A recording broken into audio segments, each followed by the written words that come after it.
Pues lo primero es darte las buenas tardes, Arturo. También dar las buenas tardes a todas las personas que nos acompañan en esta segunda edición de UMA Diálogos. En esta ocasión, el tema que nos reúne es la arqueología. Vamos a dialogar sobre el presente y futuro más inmediato de la arqueología.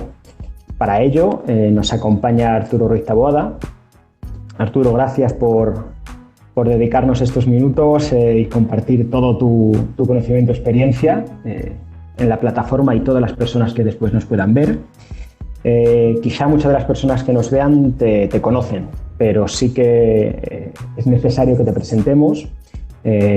Arturo es arqueólogo, es doctor en Geografía e Historia por la Universidad Complutense de Madrid. Ha dirigido numerosas intervenciones en arquitecturas toledanas y también ha excavado diferentes necrópolis. Es autor de un gran número de publicaciones científicas y de 5 libros. Tras impartir clases en diferentes universidades de España y Estados Unidos, actualmente es profesor de la Universidad Complutense de Madrid y del Centro de Estudios Internacionales de la Fundación Ortega Marañón en Toledo. Además, algo que te agradezco, pues colabora, es educador en la plataforma en UMA Formación. Y hecha esta breve presentación innecesaria, pues vamos a abordar ya las cuestiones que hoy nos reúnen o nos tienen aquí en esta transmisión en directo, que es el presente y el futuro pues, más inmediato de la arqueología. Antes de comenzar, quiero aportar una breve información, ¿no? pues actual, que nos han ido transmitiendo a lo largo de estos días desde que lanzamos este encuentro, ¿no? Pues muchos arqueólogos no están continuando con su trabajo, de hecho se han visto parado su trabajo debido al confinamiento, lo que les ha supuesto en muchos casos despidos, cese de actividad, cancelación de proyectos y contratos. Por supuesto, la realidad que hoy vivimos no solo afecta al sector cultural o la arqueología, porque por ejemplo un dato de hoy es la caída del 5,2% del Producto Interior Bruto de España, es decir, eso que tan solo se han contabilizado 2 semanas de este primer trimestre. Y por otro lado, no quiero olvidarme de la dimensión social de la arqueología, que es una de las cosas que me importa bastante, que es que la arqueología es una disciplina que genera interés en la sociedad, pero que no cuenta con apoyo institucional. Es más, la gestión del patrimonio arqueológico puede ser y es un motor de desarrollo económico, pero no logra el respaldo necesario para conseguirlo. Y hecho este planteamiento inicial, ya sí que quiero comenzar contigo, Arturo, el diálogo en torno al presente y futuro de la arqueología. Y quiero empezar desde una realidad que une varios puntos, ¿no? Desde un boom inmobiliario que vivimos, una posterior crisis financiera en 2008 y una crisis sistémica provocada por el COVID-19 actualmente. Esta conexión, ¿qué significa para ti o qué representa en el sector de la arqueología profesional? Bueno, ante todo, Andrés, gracias por invitarme a los diálogos y bueno, respondiendo a tu pregunta, simplemente hacer una pequeña reflexión a modo de introducción. Tú lo has dicho, venimos de una crisis bastante importante del 2009, producto de esa burbuja inmobiliaria. Luego, además de esa crisis, estamos ahora mismo viviendo la crisis del COVID-19. Entonces, todo esto, ¿cómo lo encajamos? Y todo esto, ¿cómo podemos hacer que un poco, o cómo lo podemos relacionar con nuestra disciplina, con la profesión de arqueólogo, con el oficio, en definitiva, de arqueología? Y la respuesta es complicada. Es decir, no solo hemos estado padeciendo crisis desde hace 10 años, sino además venimos arrastrando también una serie de vicios, una serie de problemas que acompañan a la profesión que nos está dificultando bastante su desarrollo. Sobre todo esto tiene que ver con esos comienzos de quizá como una afición, como una pasión a la profesionalización, ¿no? al ejercicio de la profesión, ¿no? Es ahí unas consecuencias que todo esto que hemos mencionado nos pueden llevar a hablar de una arqueología de gestión, ¿no? ¿Verdad? Aquello que comentábamos de gestión, arqueología de salvamento, es decir, que los propios orígenes de la situación actual nos tenemos que remontar una situación compleja. De hecho, el material que nos has aportado, que hemos enviado a los asistentes y que volveremos a enviar a los que se incorporen más tarde, lo que más me ha llamado la atención es que esto no viene de ahora.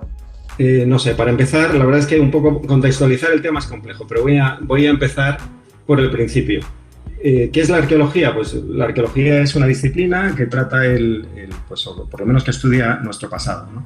Yo creo que la arqueología se entiende desde dos estadios totalmente distintas, desde dos épocas diferentes. Hasta la década de los 90, prácticamente la arqueología era entendida por todos, por la sociedad, como una afición.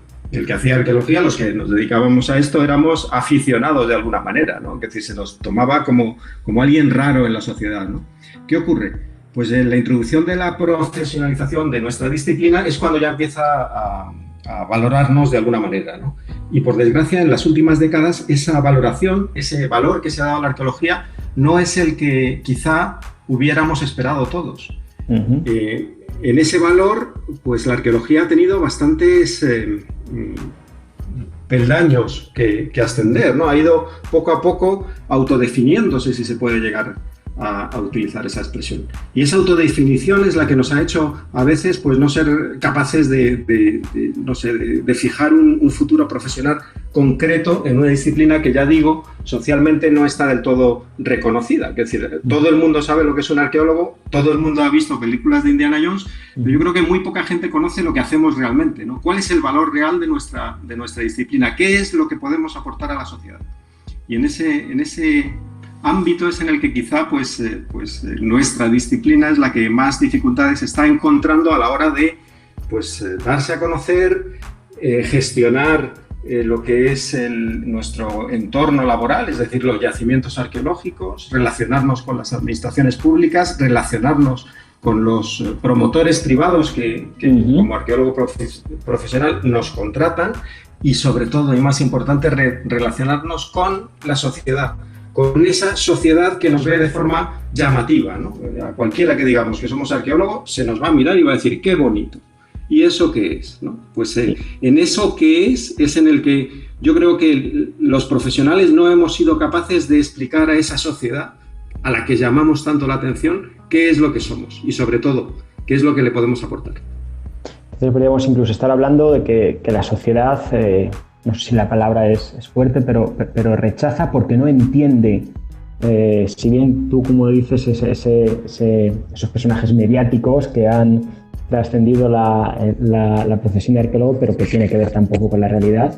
Por lo tanto, es vivir quizá de espalda a la sociedad, quien tanto necesitamos, como hubieras dicho, a nivel institucional, administraciones públicas, pero también es la esfera de lo privado, ¿no?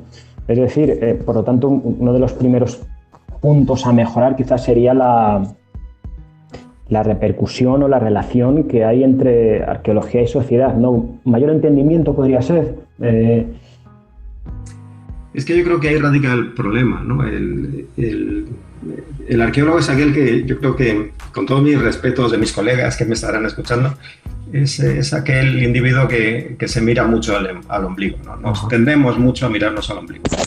Es una profesión individualista. Y además es una profesión que se basa en el clientelismo como fundamento de su desarrollo.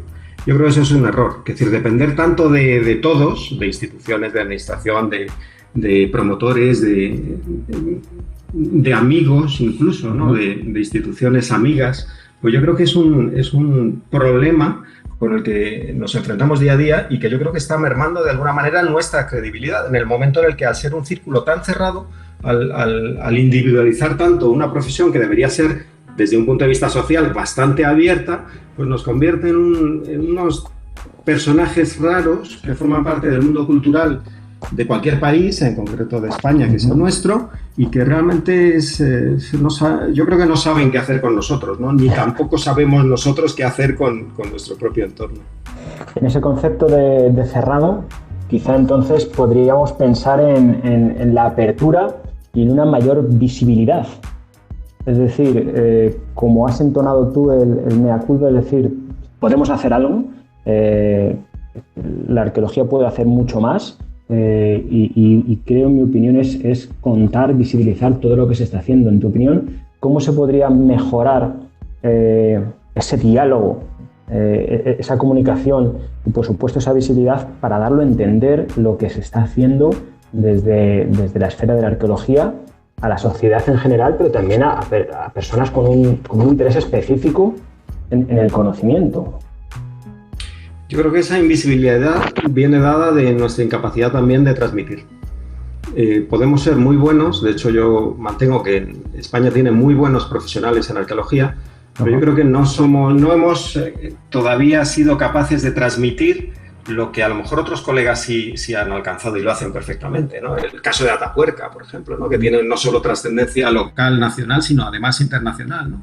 Y quizás si eso lo consiguiéramos llevar a cada una de las obras, cada una de las excavaciones que tenemos en nuestros pueblos, ciudades, pues a lo mejor eso la cosa variaría, ¿no? No es lo mismo estar trabajando en un lugar en el que los vecinos desconocen qué se está haciendo, que estar trabajando en un lugar y hacer partícipe a los vecinos de lo que estamos haciendo y seamos capaces de transmitir que lo que hacemos al final va a repercutir en sus propias vidas, pero no solo en sus vidas culturales, sino en su beneficio económico. La excavación arqueológica es una fuente de ingreso absolutamente contrastada y comprobada, ¿no? Pero a lo mejor esa falta de comunicación, esa falta también de publicaciones científicas adecuadas, nuestros trabajos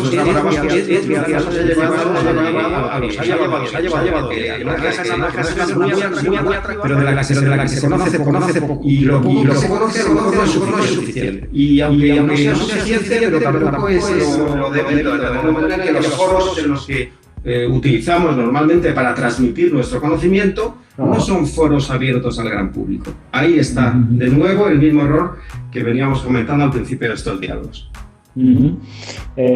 Sí, podemos sacar algo positivo de esta situación. Muchos compañeros me están diciendo estamos aprovechando para redactar memorias, para escribir artículos. Yo, de hecho, justo mientras estábamos esperando, estaba escribiendo un artículo para un blog.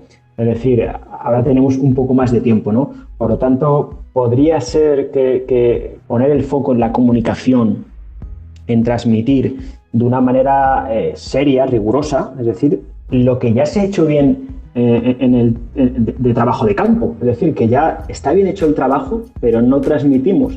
Tengo amigos que muchas veces han intentado hacer encuentros, como te he dicho, en estos pequeños municipios, y se han encontrado pues que no ha ido nadie. Es decir, esta es la realidad, porque bueno, pues en la Casa de la Cultura, vamos a poner algún ejemplo concreto, en la Casa de la Cultura, pues el viernes por la tarde hay una reunión y va el concejal o concejala de Cultura, que con su buena intención pues convoca al pueblo y no asiste nadie, ¿no? Tú también planteabas quizá el hacer presencia en medios de masa, pero en mi opinión, creo que la tuya también es que sean rigurosos, es decir, elegir qué medios, pero también utilizarlos como ese trampolín. No sé, yo creo que deberíamos cambiar muchas cosas. Has empezado comentando la burbuja inmobiliaria que nos permitió impulsar el contenido y el desarrollo y la infraestructura de esta profesión.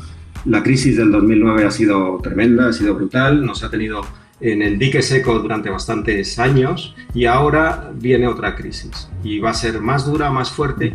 Pero a lo mejor algunos colegas asentirán conmigo, estarán de acuerdo en el que realmente no va a haber mucho cambio, porque antes de esta crisis del COVID-19 no había tampoco mucho trabajo, no había tampoco mucho futuro. Trabajo sí hay, y siempre yo creo que más o menos hemos sabido sobrevivir, ¿no?, a estas situaciones. Pero desde luego el futuro lo tenemos que empezar a planificar desde ya, lo teníamos que haber empezado a planificar desde el 2009.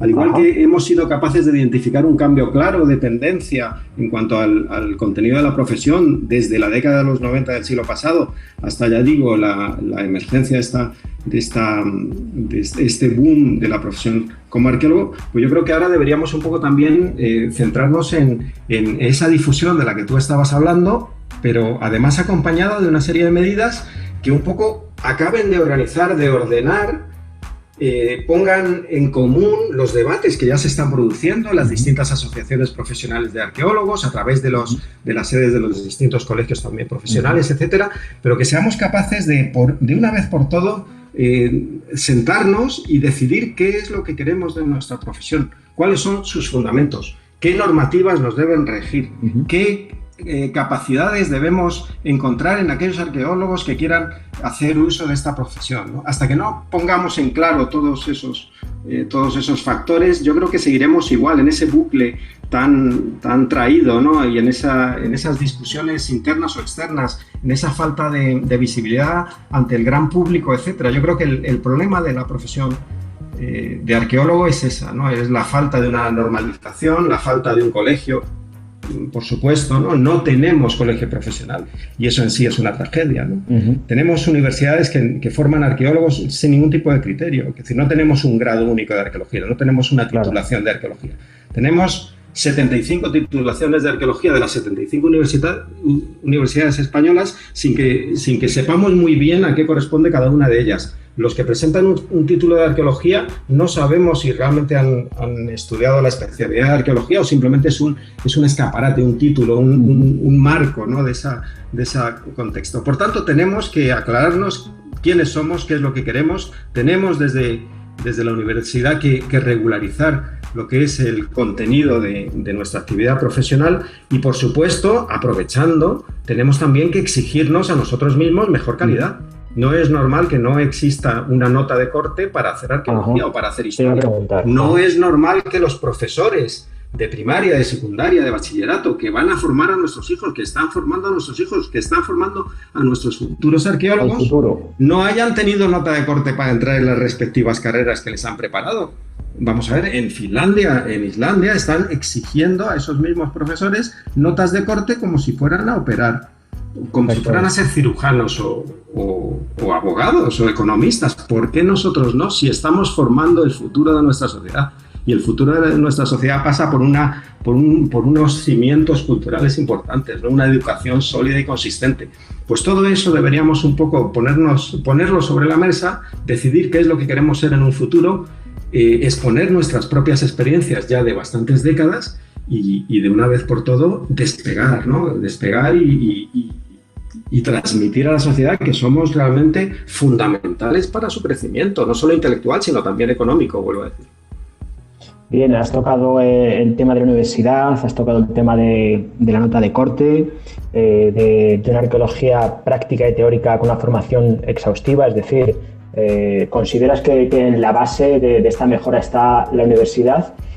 También podríamos comentar algo sobre el modelo productivo, es decir, la parte más profesional, más laboral, entendida como un motor de desarrollo económico. Iba a decir local, vale, puede ser local, pero no solo local, transmitir ese potencial que tiene la profesión desde una buena base, que sería esa formación exhaustiva, y desde la universidad, ¿no? Como tú bien has dicho, mi formación es de historiador y mi especialidad es arqueología y antropología. Lo tengo como titulación, pero reconozco que nunca ejercí de arqueólogo. Por lo tanto, entiendo que es una de las grandes dificultades, ¿no? La falta de concreción. Y para ir definiendo, concretando ya más hacia el final de este diálogo, el conocimiento. Es decir, el conocimiento necesita de recursos, necesita de apoyo, sobre todo para dar a conocer, para difundir y poner el valor todo este patrimonio que primero se trabaja, se excava, pero después se da a conocer. ¿Qué tipo de propuestas podrías plantear? ¿Cómo fomentar publicaciones, financiar o buscar financiación para publicaciones, estudios, congresos? Pues esa es la pregunta del millón. Por una parte, lo que has comentado tú de cómo cambiar el modelo productivo, pero que no hemos sido capaces de llegar al gran público y por tanto no hemos sido capaces no tenemos éxito en nuestra profesión, no lo estamos teniendo. Esta crisis, la del COVID-19, yo creo que nos va a poner en nuestro sitio, yo creo que va a obligarnos a reflexionar en muchos aspectos. Ajá. Desde luego va a hacer que el turismo tal y como lo conocemos hoy en día desaparezca prácticamente en los próximos años, al menos hasta que haya una vacuna, y desde luego nos va a obligar a reinventarnos. Y en ese proceso de reinventarnos, a lo mejor desde un punto de vista de ese cambio de modelos productivos, quizá tendríamos que abrirnos más, tendríamos que divulgar más, tendríamos que mostrarnos más. Esa invisibilidad de la que antes hablaba, podríamos hacernos visibles. ¿Cómo? Pues a lo mejor aprovechando el momento de crisis, aprovechando además que el futuro profesional es muy duro, como el futuro profesional de otras disciplinas va a ser exactamente igual, pues a lo mejor deberíamos quizá incidir en favorecer la formación de los congresos, conferencias, exposiciones, etcétera, pero hacerlo o proponerlo a la administración pública desde un punto de vista subvencionado. Hasta ahora hemos tenido siempre que pagar nosotros, es decir, el asistir a congresos desde una perspectiva profesional, como arqueólogo profesional, no como una institución que siempre está subvencionada, sino como alguien particular, nos obligan a financiarlo de alguna manera. Pues a lo mejor las administraciones públicas podrían, al igual que se financia el cine o otros ámbitos culturales, pero a lo mejor la arqueología deberíamos intentar transmitirles que necesitamos también financiación, que a lo mejor podemos escribir las memorias que no hemos escrito estos años,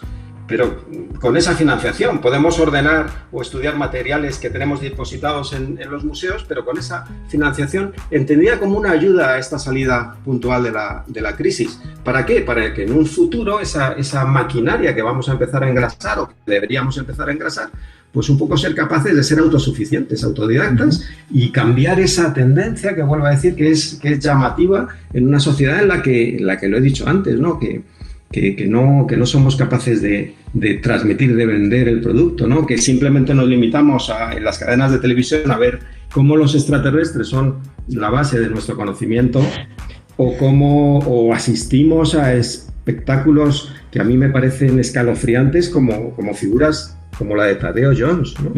Estamos favoreciendo figuras que parten de una base del engaño, del engañar, de suplantar identidades, del usurpar ese oficio de arqueólogo del que antes estamos hablando, y la sociedad, nuestro público infantil como un héroe, ¿no? Claro. Pues ese tipo de cambios de modelos son los que quizá deberíamos estudiar para un futuro mejor, ¿no? De esta disciplina.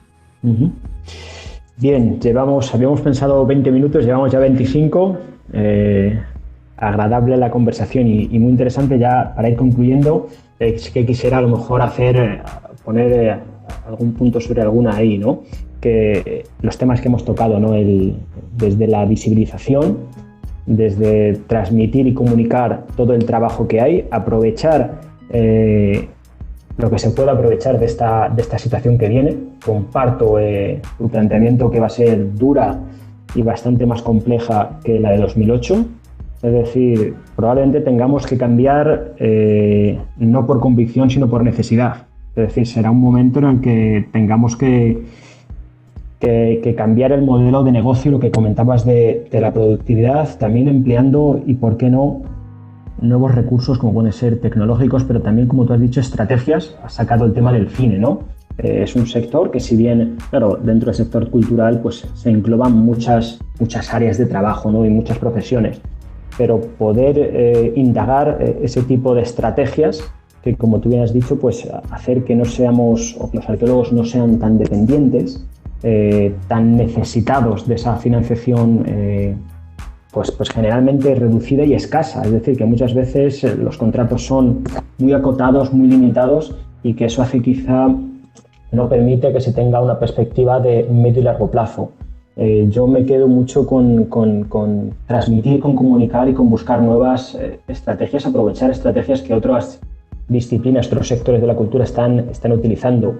Si tienes, Arturo, comentar algún punto más para terminar, alguna conclusión en clave positiva, porque al final cierto es que la situación es compleja, no vamos a mentir ni engañar a nadie, pero desde luego el motivo final de todo esto es aportar un poquito de luz e intentar aportar valor a todas las personas que pueden estar viéndonos o que nos verán más adelante y que se sientan un poco confundidos de la incertidumbre que hay.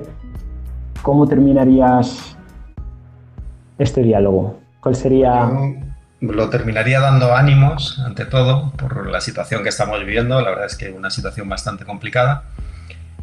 Y esos ánimos transmitirlo a todos nosotros. Somos, en definitiva, una fuente de entretenimiento de la sociedad.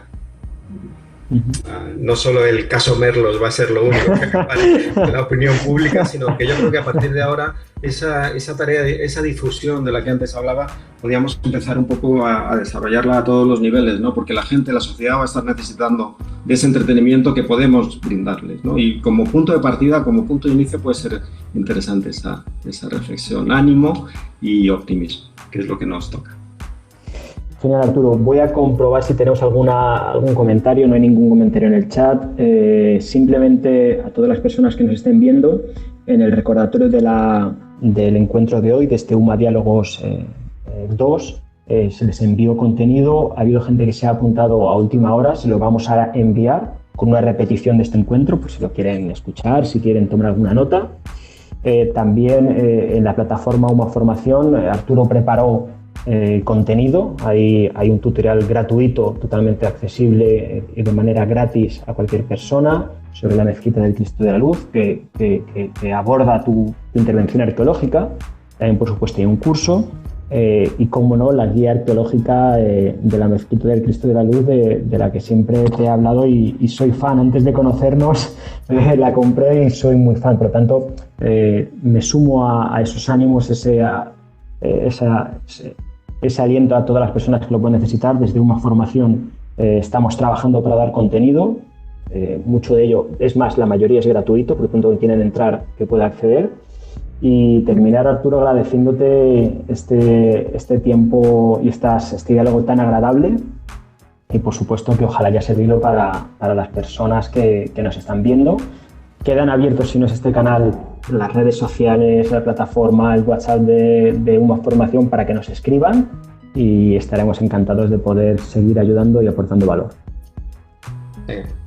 Arturo, muchas gracias y estaremos en contacto. Un saludo a tú y a todos.